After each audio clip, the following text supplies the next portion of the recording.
Hello बच्चों, DNS में आपका स्वागत है। आज हम लोग स्टैटिस्टिक्स के इस लेक्चर में collection of primary and secondary data के बारे में पढ़ेंगे, जो कि यूनिट फर्स्ट का लेक्चर नंबर 2 हम लोग यहाँ पे कवर कर रहे हैं। ये दूसरी इंपॉर्टेंट टॉपिक, जो दूसरी महत्वपूर्ण टॉपिक है जिसको हम डिस्कस कर रहे हैं। और सारे टॉपिक तो यहाँ पे हम कवर नहीं कर रहे हैं, पर जो अच्छी टॉपिक है, जो हमको लगता है कि थोड़ा सा और बताने लायक है बच्चों को, वो हम यहाँ पे डिस्कस जरूर कर रहे हैं। आखिरी क्लास में हम लोग एट्रीब्यूट और वेरिएबल और डिफरेंट टाइप ऑफ स्केल्स के बारे में चर्चा किए थे। इस क्लास में हम लोग कलेक्शन ऑफ प्राइमरी डेटा के बारे में चर्चा करेंगे और सेकेंडरी डेटा के बारे में चर्चा करेंगे। ये भी देखेंगे प्राइमरी डेटा क्या होता है, सेकेंडरी डेटा क्या होता है, इनके सोर्स ऑफ क्या होते हैं, उसके बारे में हम डिटेल डिस्कशन यहाँ पे करने वाले हैं। ठीक है, तो ज्यादा देर न करते हुए हम लोग इस चीज को स्टार्ट करते हैं। क्या होता है कलेक्शन ऑफ प्राइमरी या सेकेंडरी डेटा इन स्टैटिस्टिक्स वे। तो आइए देखिए, पार्ट ए का आपका लेक्चर है। तो डेटा कलेक्शन एक्चुअल में होता क्या है, ये क्यों जरूरी होती है, इसके बारे में भी थोड़ा सा समझ लेते हैं। कि जब हम कोई भी सर्वे करने जाते हैं, किसी के बारे में इन्फरेंस ड्रॉ, किसी के बारे में आकलन, किसी के बारे में कुछ अनुमान लगाना चाहते हैं, तो उसके लिए मुझे डेटा चाहिए होती है ना। और डेटा चाहिए होती है, तो डेटा किस तरह का डेटा हो चाहिए। या तो हम डेटा कलेक्ट करने जाएं, या तो ऑलरेडी हमारे पास कलेक्टेड रहे तो उसको बस मेजर करें। हमारे पास दो तरीके से हम इन्फरेंस ड्रॉ कर सकते हैं। तो एक में तो एक्स्ट्रा मेहनत करनी पड़ती है, लेकिन फायदा क्या होता है कि हमको करंट करंट की डेटा मिलती है। लेकिन जो हम लोग डेटा हमारे पास कलेक्टेड रहती है, उसके लिए हमें क्या करना, पुराना डेटा मिलेगा। तो इफिशियंट मैनर में अगर देखा जाए, पैसा बचाना चाहे तो ये वाला डेटा कर सकते हैं जो ऑलरेडी सेलेक्टेड है। और नहीं तो अगर पैसा बहुत है, एक्यूरेसी चाहिए, तो हम लोग जाके डेटा कलेक्ट करेंगे, अपने हिसाब से सारा कुछ देखते हैं। तो डेटा कलेक्शन बहुत इंपॉर्टेंट टूल है, बहुत इंपॉर्टेंट टूल है, बहुत इंपॉर्टेंट प्रोसेस है। आइए देखते हैं कि डेटा कलेक्शन क्या है। तो data collection is a fundamental step in any research project. किसी भी रिसर्च प्रोजेक्ट में सबसे पहला काम क्या है कि डेटा को आप कलेक्ट करिए। सबसे इंपॉर्टेंट काम यही होता है। डेटा कलेक्ट करने के लिए बहुत सारे तरीके लगाए जाते हैं, क्वेश्चनर बनाया जाता है, लोगों से रिस्पॉन्डेंट से रिस्पॉन्स लिया जाता है, उसके हिसाब से फिर काम किया जाता है। उसके पहले हम लोग शेड्यूल भी तैयार करते हैं, जो कि टॉपिक है वो, मतलब टॉपिक ही है। ये सब बेसिक्स जो कि मैंने यहाँ पे कवर नहीं किया है, वो हम डिटेल लेक्चर मतलब ऐप पे ही कवर करते हैं। तो शेड्यूल क्या होती है, क्वेश्चनर क्या होता है, इसके बारे में हम लोग डिस्कस करते हैं, है ना। तो यहाँ पे अगर हम कहें डेटा कलेक्शन क्या है, फंडामेंटल स्टेप है इन एनी रिसर्च प्रोजेक्ट। बहुत बेसिक सा स्टेप है, इसी से ही हमारा सारा काम स्टार्ट होता है। It can B broadly categorised in two types. दो तरीके से हम लोग इसको क्या कर सकते हैं, कैटेगराइज कर सकते हैं, एक प्राइमरी और एक सेकेंडरी डेटा कलेक्शन। ठीक है ना। The choice between these two method depends on the research objective. Research objective के बेसिस पे हम इसको चॉइस करते हैं, सेलेक्ट करते हैं। ऑब्जेक्टिव हमारा क्या है, हम क्या टेस्ट करना चाह रहे हैं, हम क्या इंफॉर्मेशन लेना चाह रहे हैं, उस पर हमारा चॉइस रहता है कि किसको हम सेलेक्ट करना चाहेंगे।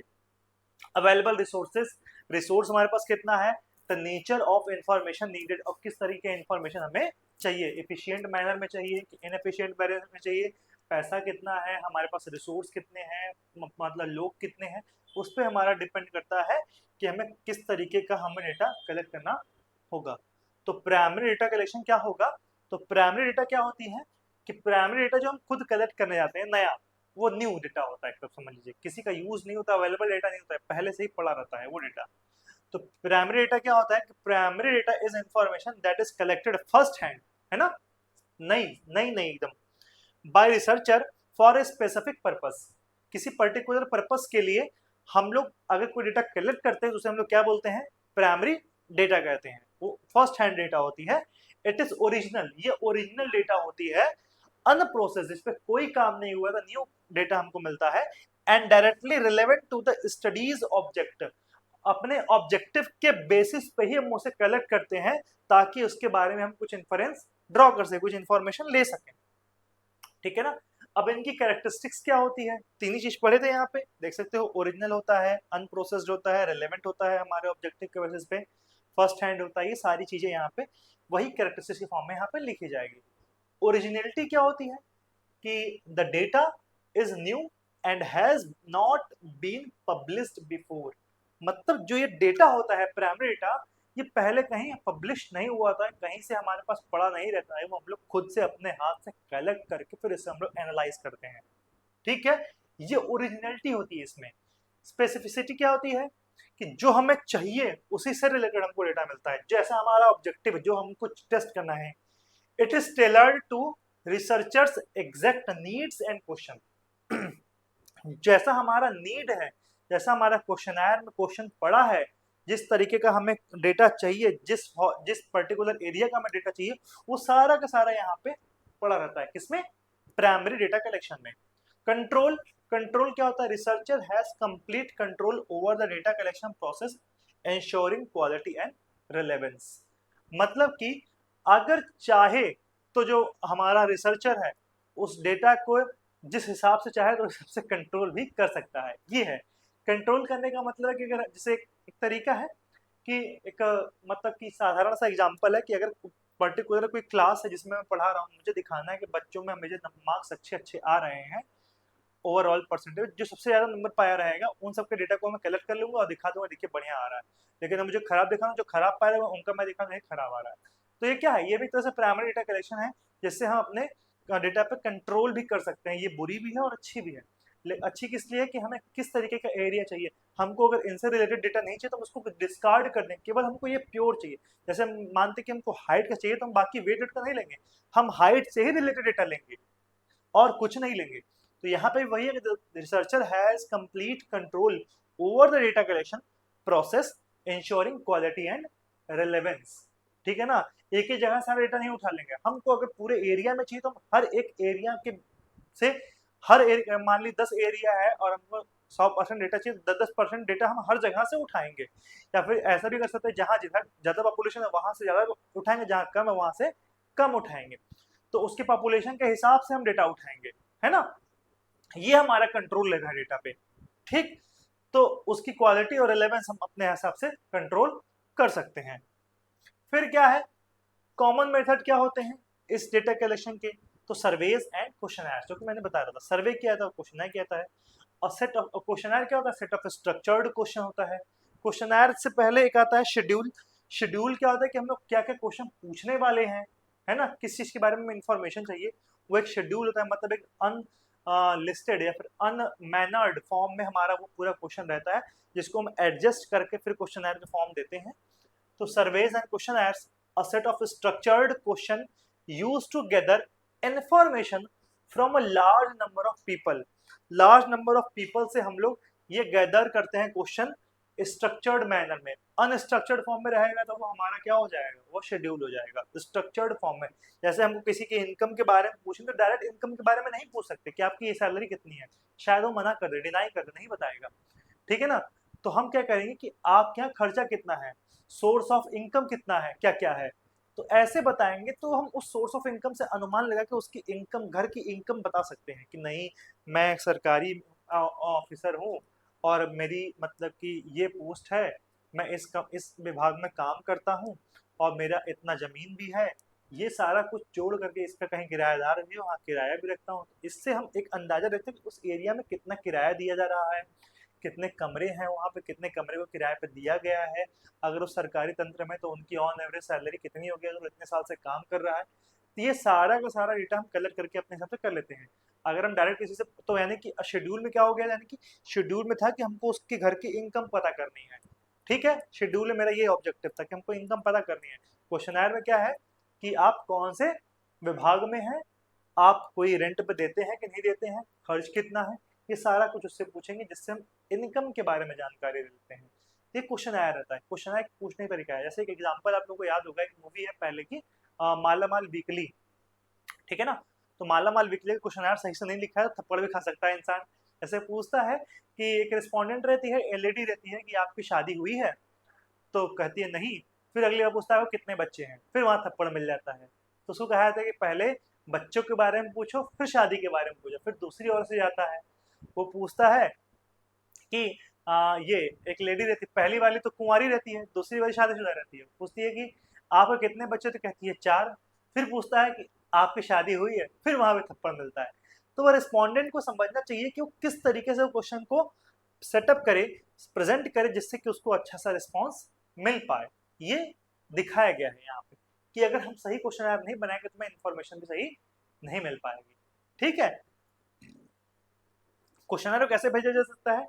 पेज पे आप प्रिंट करके दे सकते हो, बांट सकते हो, या ऑनलाइन दे सकते हो, या मेल कर सकते हो। जैसे ऑनलाइन गूगल फॉर्म बना के दे सकते हो, या क्वेश्चनर पे प्रिंट लेके मेल भी कर सकते हो, या फिर पर्सन टू पर्सन भी आप भेज सकते हो। ये अलग अलग तरीके हैं, ठीक है ना, क्वेश्चन बनाने के। इंटरव्यू के क्या मेथड है कि one on one person questions conversation with individual to gain in depth qualitative and insight. हर एक पर्सन से आप इंफॉर्मेशन लीजिए, जानिए क्या है, उसके बाद फिर आप जाइए। इंटरव्यू टाइप का होता है। इंटरव्यूज कैन बी स्ट्रक्चर्ड मतलब with a fixed set of question, semi structured और unstructured, more like free flowing conversation. मतलब बातचीत करेंगे, बातचीत करके उनके बारे में इंफॉर्मेशन जो है वो निकाल करके अपना एक डेटा को हम लोग यहाँ पे प्रेजेंट करते हैं, ठीक है। इंटरव्यू मेथड से भी डेटा कलेक्शन किया जाता है। फिर नेक्स्ट क्या है, अब ऑब्जर्वेशंस क्या होते हैं यहाँ पे। तो observation, this method involves watching and recording behaviours. मतलब कि ऑब्जर्वेशन से हम लोग केवल देख लेते हैं कि उनका है क्या, वो किस तरीके से काम कर रहे हैं, मतलब उससे हम कुछ नहीं बात करेंगे, बस उसको देख करके हम उसके डेटा को कलर करेंगे उससे रिलेटेड। कि this method involves watching and recording behaviours. देखिए और रिकॉर्ड करिए उनके बिहेवियर को, इवेंट को और interaction in their natural setting. कि मतलब उनके नेचुरल सेटिंग में उनका इंटरेक्शन कैसा है, कि अलग रहते हैं, एकदम गुमसुम सा रहते हैं या सोशलाइज पर्सन है, ये सारा कुछ, ठीक है ना। ऐसे हम लोग कहते हैं ना है कि ये सिटी काफी मतलब कि वेलकमिंग है। तो वेलकमिंग है क्या, जाके हम लोग पूछे नहीं, विजुलाइज किया, ऑब्जर्व किए, तो ऑब्जर्व करके वेलकमिंग टाइप के बनाए।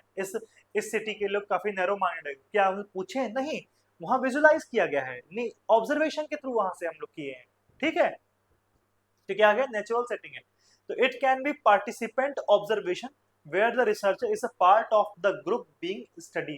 रिसर्चर उस ग्रुप का पार्ट जहां पे वो, जिसपे वो चर्चा कर रहा है, मतलब लोगों के बीच में जाएगा, उसके बारे में इंफॉर्मेशन लेगा, फिर अपने डेटा को फिर वो उस तरह से एनालाइज करता है। या फिर एक और तरीके समझिए कि स्पाई जाते हैं किसी दूसरे कंट्री में, स्पाई जाते हैं तो फिर वहां के लोगों से मिलजुल के बातचीत करते हैं, उनके बारे में इंफॉर्मेशन लेते हैं कि क्या होगा, फिर उससे वो अपना कंक्लूजन निकालते हैं कि अच्छा यहाँ पे ये होने वाला, यहाँ पे ये होने वाला, यहाँ पे ये होने वाला, बातों को जोड़ करके फिर वो ऑब्जर्वेशन के थ्रू वो डेटा को कलर करके वो ट्रांसफर करते हैं। तो यहाँ पे भी समझ लीजिए कि कुछ इस तरीके से ही काम होती है, नॉन पार्टिसिपेंट ऑब्जर्वेशन की तरह वो ट्रीट होते हैं, ठीक है ना। आगे एक्सपेरिमेंट क्या होती है, conducting control studies to test specific hypothesis. मतलब कि कंट्रोल्ड स्टडी करनी है, मतलब कि अपने हिसाब की स्टडी, मतलब कंट्रोल मतलब कि अनकंट्रोल्ड फॉर्म में नहीं, कंट्रोल्ड फॉर्म में हमें स्टडी करनी है कोई पर्टिकुलर हाइपोथेसिस को टेस्ट करने के लिए। जैसे हम कह दें कि हमारे पास ये इस कंपनी का बल्ब है, खराब है कि अच्छा है, तो क्या करेंगे, कंट्रोल्ड मैनर में हम उसके कुछ सैंपल्स उठाएंगे बल्ब के, और फिर एक एक करके उनकी लाइफ साइकिल को चेक करते हैं, लाइफ टाइम को चेक करते जाएंगे कितनी लाइफ टाइम है वो, उस हिसाब से हम एक्सपेरिमेंट को देखते जाएंगे और उसके बेसिस पे बोलेंगे कि हाँ इसकी लाइफ टाइम इतनी है। तो वही है control, conducting controlled studies to test specific hypothesis कि इस बल्ब की जो वो है, मतलब कि लाइफ टाइम वो 1 साल है, ये एक तरह का हाइपोथेसिस हो गया, एक एक करके बल्ब को चेक कर रहे हैं किसी मशीन के थ्रू, ठीक है ना। And determine cause and effect relationship, कि अगर हम इतने डिग्री वोल्टेज पे चलाएं तो इस बल्ब पे क्या इफेक्ट पड़ेगा, इतने डिग्री वोल्टेज चलाएं तो इस रिजल्ट पे क्या है, कॉज कारण दे रहे हैं और उसका इफेक्ट देख रहे हैं उस बल्ब पे, ठीक है ना।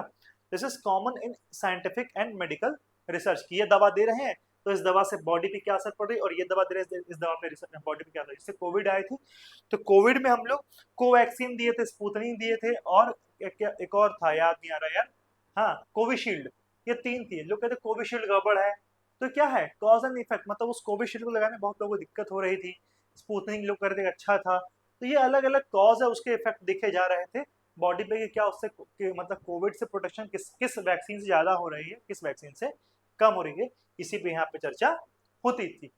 फिर फोकस ग्रुप, मतलब वह ग्रुप जिसपे हमारा पूरा कंसंट्रेशन है, मतलब a moderated discussion with a small group of people to explore their opinions, उनके ओपिनियन के बारे में एक्सप्लोर करने के लिए।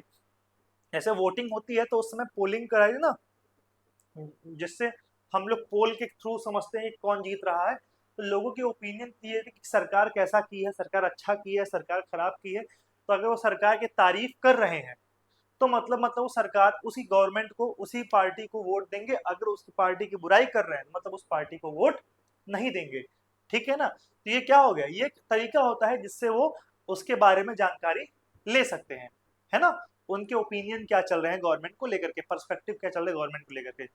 This method is excellent for gathering qualitative data, अच्छा है या खराब है ऐसे आप समझ सकते हो।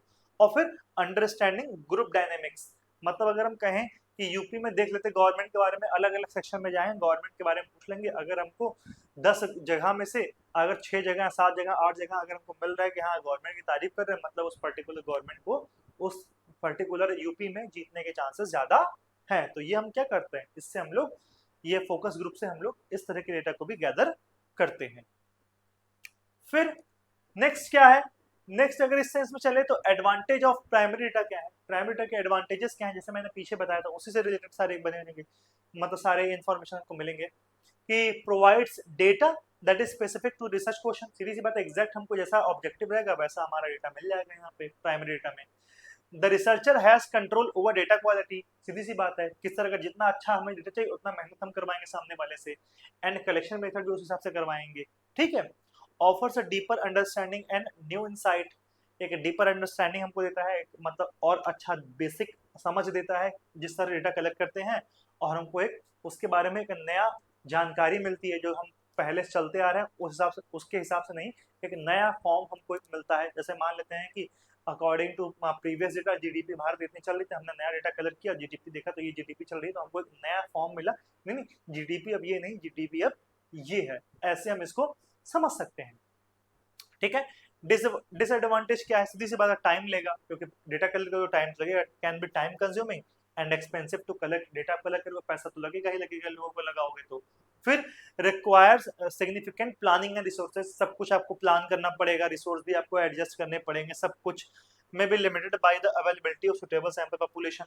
अब सैंपल पॉपुलेशन, अब हम जहाँ पे जा ही नहीं सकते वहाँ पैरामीटर डेटा कलेक्ट ही नहीं कर पाएंगे, उतने तक लिमिटेड है, ठीक है। जहाँ पे मतलब कि अब लोग रिस्पॉन्ड नहीं करना चाहते हैं वहां पर भी नहीं कलेक्ट कर सकते हैं, एक्यूरेसी का डर रहता है कि एक्यूरेसी भी हमको सही से मिल नहीं पाएगी, तो वो काफी प्रॉब्लमेटिक होता है, ठीक है ना। फिर क्या हो जाएगा, ये हमारी बीएससी मैथमेटिक्स बायोलॉजी एग्रीकल्चर और बीकॉम की क्लासेस नवोदय बैच के थ्रू चल रही है, जिसका ऑफर प्राइस इस समय 1250 रुपए चल रहा है। यूट्यूब पे क्योंकि लिमिटेड लेक्चर चलते हैं बेटा, हर एक पर्टिकुलर टॉपिक के लिमिटेड लेक्चर ही हैं, सारे लेक्चर नहीं पढ़ाए जा रहे, सारे चीजों को नहीं बताया जा रहा है। तो आप उस चारों सब्जेक्ट जिसमें से 2 मेजर 2 माइनर है, उन चारों को मात्र इतने इस नॉमिनल फीस पे अगर आप ये डीएनएस कूपन कोड लगाओगे 20, तो आपको 20% भी आपका और लेस हो जाएगा। इससे आप 4 सब्जेक्ट मतलब 1000 रुपए में आप 4 पेपर 4 सब्जेक्ट आप अच्छे से पढ़ सकते हो, और ये जिसकी ड्यूरेशन आपकी 3 मंथ की है और वैलिडिटी जो कि आपके टिल एग्जाम है। जैसे कुछ फीचर्स क्या है, ऑनलाइन इंटरेक्टिव क्लास कराए जाते हैं, लाइव डाउट सेशन क्लास चलती है, और क्लास प्लस आपको हैंड रिटन नोट्स भी दिए जाते हैं, पीवाईक्यू कराए जाते हैं, और one shot unit wise revision भी आपकी होती है। इससे ज़्यादा जानकारी के लिए आप इस नंबर पे कॉल या व्हाट्सएप कर सकते हो, और हमारे ऐप को डाउनलोड करो, और वहाँ से स्टडी मटेरियल वाले सेक्शन से आप यहाँ पे इसके नोट्स भी अच्छे से कर सकते हो। तो बहुत नॉमिनल से फीस में आप इस पूरे की डिटेल पढ़ाई अच्छे से कर सकते हो और एग्जाम को अपने अच्छे कर सकते हो, ठीक है। तो आगे चलते हैं, आगे क्या है हमारा टॉपिक, अब सेकेंडरी डेटा कलेक्शन के बारे में अब हमें चर्चा करनी है कि अब सेकेंडरी डेटा कलेक्शन क्या होता है। कि अभी प्राइमरी डेटा के बारे में बताया था कि जब न्यू डेटा होती है, लेकिन कुछ अवेलेबल डेटा जो हमारे पास इस न्यूज़पेपर से मिले हुए डेटा हमको मिल गए, या फिर एनएफएचएस के जो डेटा मिल गए, या फिर हम बोल सकते हैं एसआरएस डेटा मिल जाए, सेंसस से डेटा मिल जाए, ये कहीं पहले से कलेक्टेड डेटा है, वहां से अगर हमको डेटा कलेक्ट करना हो तो हमारा सेकेंडरी डेटा कलेक्शन कहलाता है। तो वही है, secondary data is information that has already been collected and published by someone else। जो कि सेकेंडरी डेटा क्या है, ये ऐसा इंफॉर्मेशन जो कि ऑलरेडी कलेक्टेड है, जो किसी ने किया है और पब्लिश भी किया है उस पे किसी दूसरे पर्पज से, तो वो हमारा क्या हो गया, सेकेंडरी डेटा कलेक्शन हो गया। जैसे हमारे पास किसी ने किया था कि किसी अब कोई एक डेटा ने कलेक्ट किया, सबका नाम, इंफॉर्मेशन, जेंडर क्या है, married unmarried, salary, height, weight, सब कुछ कलर करके रखा हुआ है। उसने किसी दूसरे पर्पज से, उसने इनकम के पर्पज से वो डेटा कलेक्ट किया था, और हमें क्या करना है, उसी डेटा को कलेक्ट करना है, बट हमें क्या करना है, एक्सपेंशन मतलब कितना खर्च कर रहे हैं उसके पर्पज से हमको उस डेटा का यूज करना है, तो हम उसी डेटा को उठाएंगे, फिर उनके खर्च कितने हैं एक्सपेंडिचर के बेसिस पे हम उसको फिर स्टडी करेंगे।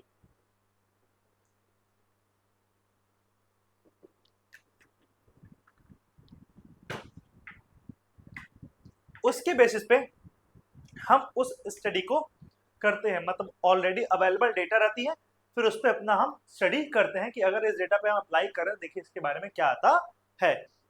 तो फिर इसके चीफ कैरेक्टरिस्टिक्स क्या होंगी, सीधी सी बात है, ऑलरेडी अवेलेबल है तो पहला क्या हो जाएगा, एग्जिस्टिंग डेटा, मतलब ऑलरेडी अवेलेबल है, यानी कि the data is not new, data हमारा न्यू नहीं है। जहां पे प्राइमरी में क्या था, प्राइमरी में हमारा डेटा न्यू था, ठीक है। सेकेंड केस में क्या हो जाएगा, हैज बीन यूज्ड बिफोर, मतलब कि पहले ही इसका यूज कर लिया गया था, लेकिन जबकि प्राइमरी डेटा में इसका यूज नहीं किया गया था, अनपब्लिश्ड था। यहाँ पे क्या है, पब्लिश्ड डेटा है, ठीक है। फिर नेक्स्ट क्या हो जाएगा, availability, it is often readily available from a wide range of sources, मतलब इसके बहुत सारे सोर्सेज जहां पे डेटा हमारा अवेलेबल होता है, जबकि प्राइमरी डेटा हमारा अवेलेबल नहीं होता है, हमें उसे अवेलेबल कराना होता है due to interview, due to data collection, मतलब जा जाके सबसे पूछ पूछ करके क्वेश्चन बना बना करके हम लोग उसे कलेक्ट करते हैं। जनरल पर्पस क्या होता है, डेटा में not be perfectly tailor to the current research question, कि अब हमको अब उसने हो सकता है कि इनकम के बेसिस पे वो डेटा कलेक्ट किया गया हो और कहीं कहीं एक्सपेंडिचर नहीं बताया गया, फिर गलत बताया गया हो, या फिर ऐसे ही डाल दिया गया हो, तो वो उस पर्पस से नहीं मिला है जिस पर्पस से हमें वो जिस पर्पस से हम काम कर रहे हैं, है ना। तो हो सकता है कि उसमें कुछ मिस्टेक्स भी हो, तो वही लिखा है कि जो उस चीज के लिए नहीं है वो फोकस्ड किस पे रहेगा, इनकम वाले पर्टिकुलर डेटा पे फोकस रहेगा, एक्सपेंडिचर वाले पे उसे कुछ भी मिल जाए, कुछ भी बता दे कोई, उससे कोई मतलब नहीं है, उतना मेहनत उस काम के लिए नहीं करेगी, तो उसका वो ऑब्जेक्टिव ही नहीं था। फिर नेक्स्ट क्या था कि पब्लिश्ड सोर्सेस, जैसे वो क्या है कि अनपब्लिश्ड रहता है तो उसका कोई सोर्स नहीं होता, उससे तुमने खुद को कलेक्ट करना होता है, लेकिन ये जो सेकेंडरी डेटा होती है ये कलेक्ट की जाती है पब्लिश्ड सोर्सेस से की जाती है। पब्लिश्ड सोर्सेस क्या है, देख सकते हैं कि this includes data from the government publications, example census data जो कि मैंने बोल रहा था, इकोनॉमिक रिपोर्ट्स पीआईबी पे भी अवेलेबल होता है, एनएफएचएस होता है, ठीक है, और आप रजिस्ट्रेशन स्कीम भी होती है वहां से भी कर सकते हो, और फिर एनएसओ से भी डेटा कलेक्ट कर सकते हो, जहां जहां से मतलब, और एक और साइट होती है याद रखिएगा, वो मतलब वहाँ बहुत सारा डेटा अवेलेबल होता है फ्री में, कैगल, वहां से भी डेटा लोग कलेक्ट करते हैं, बट ये एकदम सही नहीं होता है, ये मतलब का अच्छा काम है कैगल से, लेकिन लोग मतलब कि जैसे हम लोग जब पीजी कर रहे थे तो उस समय सर्वे करने के लिए प्रोजेक्ट में हम लोग कैगल से डेटा कलेक्ट करते थे, सेकेंडरी डेटा पे हम लोग काम करते थे। इकोनॉमिक रिपोर्ट्स भी ले सकते हो, और गूगल पे भी बहुत सारे आपको मिल सकते हैं, एकेडमिक जर्नल्स ले सकते हो, बुक से ले सकते हो, मैगजीन से ले सकते हो, न्यूज़पेपर पर ले सकते हो, अगर आप कहीं से रिसर्च कर रहे हो तो कोई पुराने रिसर्च पेपर से डेटा कलेक्ट कर सकते हो, बहुत सारे पॉसिबल जगह वो ऑप्शन है जहां से आप डेटा कलेक्ट कर सकते हो। अब इंटरनल रिकॉर्ड, एक तो ये हो गया पब्लिश सोर्स से, एक इंटरनल रिकॉर्ड, किसी कंपनी का खुद का रिकॉर्ड होता है, वहां से भी आप डेटा उठा सकते हो, such as sales figure, customer databases, employ performance data, या फाइनेंशियल रिपोर्ट। कंपनी से आप इतने सारे रिपोर्ट के बेसिस पे रिकॉर्ड लेकर के आप एनालाइज कर सकते हो। इंटरनेट से ले सकते हो, इसमें मैंने बोला गूगल से ना, the internet is a vast source of secondary data collection including information from websites, blogs, public data set, वहां से भी आप डेटा कलेक्ट कर सकते हो। Library and archives, public library या फिर एकेडमिक आर्काइव से भी हम लोग house a wealth of historical documents भी कलेक्ट कर सकते हैं। रिसर्च पेपर से भी डेटा कलेक्ट करते हैं, जिनको मैंने अभी बताया है, जैसे कि एंड रिपोर्ट्स, कुछ रिपोर्ट्स भी आती हैं हर साल, जैसे अगर हम कहें तो स्टैटिस्टिक्स में मॉस्पी की हर साल रिपोर्ट्स आती हैं, वहाँ भी बहुत सारे डेटा आप उठा सकते हो, वहाँ से भी मॉस्पी की रिपोर्ट आती है, सर्च करिएगा गूगल पे आपको मिल जाएगा, ministry of statistics and programme implementation, ठीक है। फिर कॉमर्शियल इंफॉर्मेशन सर्विसेज, जैसे companies that specialise providing a market research and other types of data for a fee, जो कि कुछ पैसे में डेटा देती है इस पर्टिकुलर फॉर्म में, यहाँ से भी आप सेकेंड डेटा कलेक्ट कर लेती हो, कलेक्ट कर लेते हो, ठीक है। फिर एडवांटेजेस क्या है, पहली बात तो पैसा बचेगा, cost effective and time saving, time भी बचेगा, the data is already available which reduce the cost and effort of collection, और इजीली एक्सेसिबल है। अब हमको बस गूगल सर्च करना है, फिर कहीं से भी सिंपल सर्च करना है कि many sources are readily available online या फिर लाइब्रेरी, जिसको हम आराम से एक्सेस कर सकते हैं। प्रोवाइड ब्रॉडर कॉन्टेक्स्ट, अब क्या है कि अब can offer historical data and wider perspective on the topic, हमको उस पर्टिकुलर टॉपिक वाइडर पर्सपेक्टिव मिल जाता है कि डेटा ढेर सारा हमारे पास रहेगा। अब सेकेंड डेटा है तो हम उसके 24 का भी उठा लेंगे, 23 का भी उठा लेंगे, 22 का भी उठा लेंगे, ऐसे बहुत ढेर सारे डेटा हमको उससे मिल सकते हैं। Can be use to establish a baseline for primary research और टू इन्फॉर्म रिसर्च डिजाइन, अब हम लोग उसको यूज कर सकते हैं कि प्राइमरी रिसर्च के लिए उसको हम लोग यूज कर सकते हैं, ताकि सीखने के लिए भी यूज कर सकते हैं, और रिसर्च डिजाइन के लिए भी हम लोग उसे सीख सकते हैं कि यहाँ पे किस तरह का रिसर्च डिजाइन लगेगा। ठीक है, इस बेसिस पे भी हम लोग इसका यूज कर सकते हैं, ये इसके एडवांटेज हैं।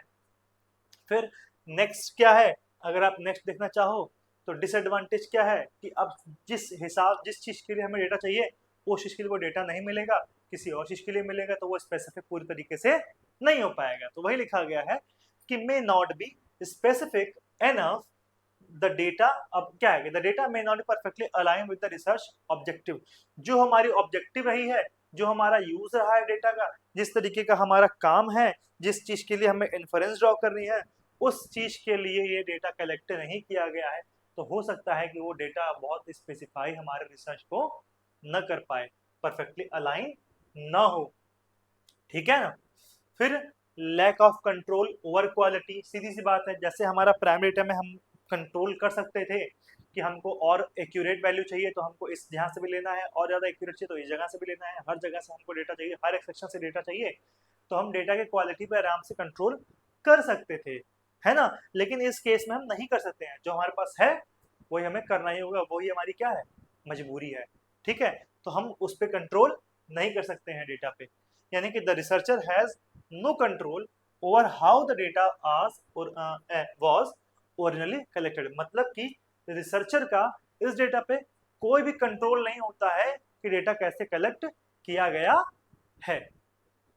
ठीक है, which can raise concerns about its accuracy and reliability, सीधी सी बात है, जब डेटा आपके हिसाब से कलेक्टेड नहीं है, आपकी ऑब्जेक्टिव के हिसाब से कलेक्टेड नहीं है, तो इट इज नॉट नेसेसरी कि that data will give a true inference about the population या फिर अबाउट द ऑब्जेक्टिव, मतलब कि डेटा अगर आपके हिसाब से कलेक्ट नहीं किया गया है तो इसका कहने का मतलब ये है, ये जरूरी नहीं है कि जो डेटा आपने कलेक्ट किया है वो आपको एक्यूरेट और रिलायबल इंफॉर्मेशन दे उस पर्टिकुलर सर्वे के लिए।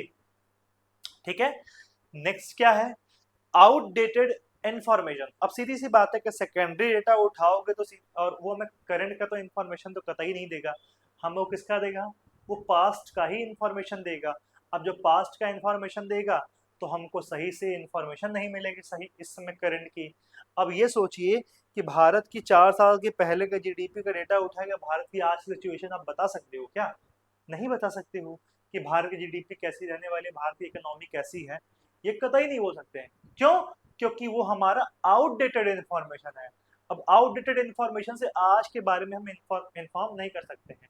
ऐसे बोल सकते हैं कि कोई इंसान क्या था इससे मैटर नहीं करता, कोई इंसान इस समय कैसा है इससे मैटर करता है, तो इसलिए प्रेजेंट में जिए, क्योंकि जो आउटडेटेड इंफॉर्मेशन होते हैं वो रिलायबल एस्टिमेट नहीं देते हैं। सेम केस यहाँ पे भी है कि जो आउटडेटेड मतलब इंफॉर्मेशन वो रिलायबल एस्टिमेट नहीं देंगे, हम करंट इंफॉर्मेशन लेकर के रिलायबल एस्टिमेट को फाइंड आउट कर सकते हैं। फिर नेक्स्ट क्या है, पोटेंशियल फॉर बायस, सीधी सी बात है, जब आउटडेटेड इंफॉर्मेशन रहेगा तो करेक्ट इंफॉर्मेशन मिलेगा नहीं, और करेक्ट इंफॉर्मेशन नहीं मिलेगा तो हमको बायस मिलेगा, बायस मतलब हमको उसमें एरर मिलेंगी, जैसा हमें चाहिए था इन्फरेंस वैसा ना मिलके उससे हटके कुछ इन्फरेंस मिलेगा, तो किसी एक तरफ टिल्टेड हो जाएगा, तो हमें सही इंफॉर्मेशन नहीं मिलेगी। This is the disadvantages of secondary data, ये क्या है, सेकेंडरी डेटा के डिसएडवांटेजेस हैं जिसको आप यहाँ पे अच्छे से पढ़ सकते हो। तो हम लोगों ने प्राइमरी और सेकेंडरी डेटा के बारे में यहाँ पे पढ़ा। तो अगर इससे रिलेटेड अगर कोई क्वेश्चन भी पूछा जा सकता है तो पूछेगा distinguish between primary and secondary data and find and explain their collection strategy, या फिर explain their the method of collection. ठीक है, and which is more suitable for economic point of view, which is more suitable for inference point of view, which is more suitable for time point of view ऐसे आप लोग कर सकते हो। और objective में क्वेश्चन क्या पूछेगा कि primary data is good for, अब ऑप्शन दे देगा टाइम, टाइम के लिए, एक्यूरेसी के लिए, पैसे के लिए, या नन ऑफ द अबव, ऐसे पूछ सकता है। अब यहाँ पे कुछ स्टेटमेंट बोल देगा कि इसमें से कौन source of, which one is the source of collection of primary data, ऐसे आप उसमें which is the one of the source of collection of secondary data, ऐसे भी क्वेश्चन आपके ऑब्जेक्टिव में पूछे जा सकते हैं। तो यहाँ से भी आप ये चीज समझ सकते हो। फिर अब आगे हम लोग यही बीएससी मैथमेटिक्स और बायोलॉजी और एग्रीकल्चर और बीकॉम की नवोदय बैच के थ्रू हमारी क्लासेस चल रही हैं, जिसकी इस समय ऑफर प्राइस मात्र 1250 रुपये है, जिसको आप DNS20 या कूपन कोड लगा करके और कम कर सकते हो, क्योंकि सारे लेक्चर यहाँ पे कवर नहीं होंगे, हमारे ऐप पे कवर होंगे। इसलिए इस 20% का यूज करके अपने फीस को 1000 में कन्वर्ट करके इस फीचर जो कि हमारा online interactive classes, live doubt class, class plus handwritten notes, PYQs, one shot revision unit wise, इन सारे फीचर्स को इससे मिले हुए इस 1000 रुपए के कोर्स को आप अवेल करा सकते हैं, जिसकी ड्यूरेशन आपकी 3 मंथ है और वैलिडिटी आपकी एग्जाम तक है। इससे ज़्यादा कोई इंफॉर्मेशन चाहिए तो आप इस नंबर पे कॉल या व्हाट्सएप करिए। उसके बाद हमारे इस ऐप को, DNS एजुकेयर ऐप को प्ले स्टोर से डाउनलोड कर लीजिए, ठीक है। और स्टडी मटेरियल सेक्शन से आप मटेरियल को डाउनलोड भी कर सकते हैं।